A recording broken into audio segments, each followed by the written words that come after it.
Hi guys, it's Naomi from GBMC. I'm just going to show you how to use Google Meet's function for breakout rooms.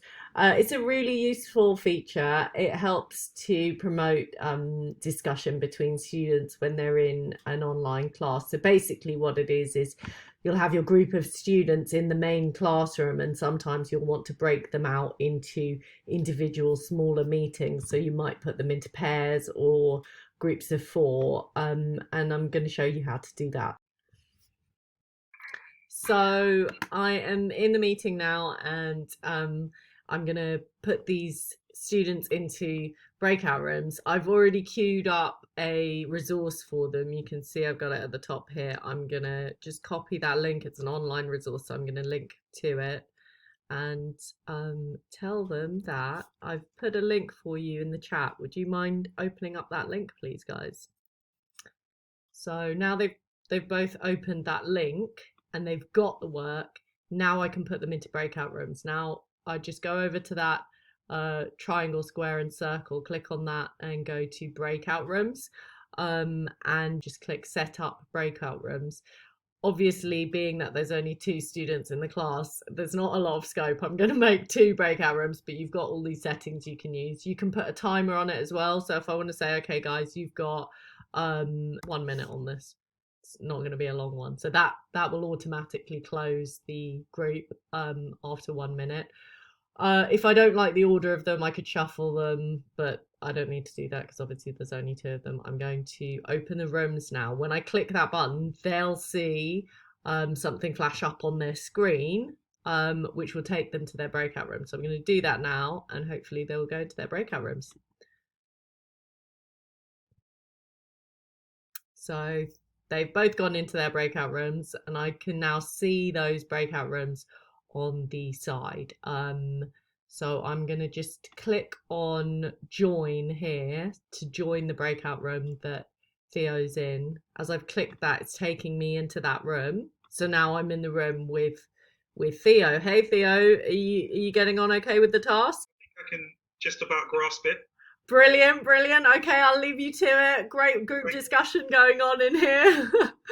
And then I just click leave to leave that group. I'm going to join Emma now and see how she's getting on. Hi Emma, how are you getting on with the task? Yeah,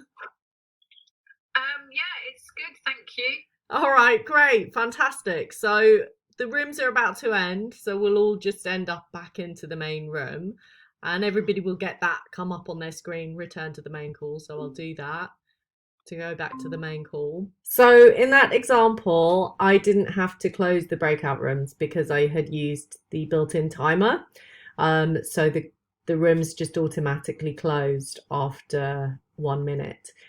But there is a way to manually close breakout rooms, and that might be useful, for example, if you're not sure how long a task is going to take, or you've used a timer but you want to close the rooms early. So I'll just show you how to do that.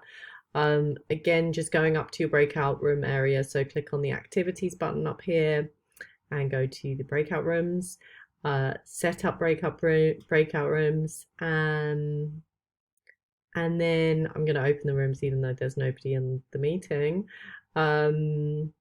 And you'll see then that there's that button there to close rooms that appears at the top. Now, you might come out of this sidebar at some point.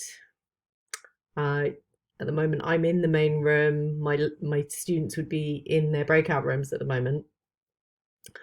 I can see that they're in their breakout rooms because I've got this banner across the top that says breakout rooms in session, but I want to close them.